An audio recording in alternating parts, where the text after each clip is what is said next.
Is this the pinnacle of camouflage? These two people successfully pretended to be dead and deceived the officer. 5 minutes ago, 3 soldiers were on patrol. When they relaxed their guard, bullets suddenly came flying in. Only one person survived. The surviving soldier wanted to pretend to be dead. At first, his position wasn't good. The sunlight shone on his face. The enemy opened the door, and the officer and his subordinate walked in. The officer was very proud.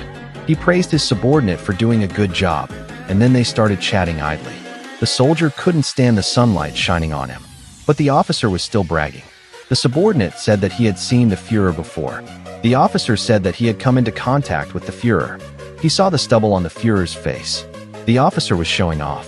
The alert subordinate noticed something was wrong. He tried to interrupt the officer, but the officer just wanted to show off. The soldier couldn't stand the sunlight any longer. The officer was still showing off.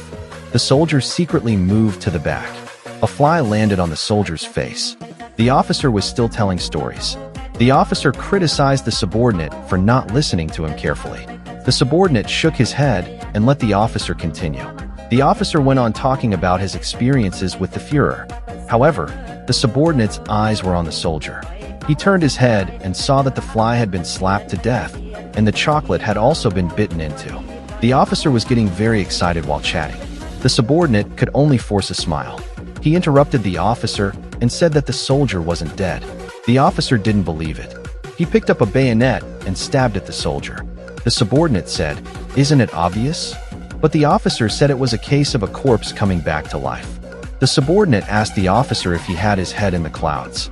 The officer took out a gun and shot him. After the officer left, the camera focused on the hit wine flask. Next to it, the soldier looked at the subordinate who was also pretending to be dead.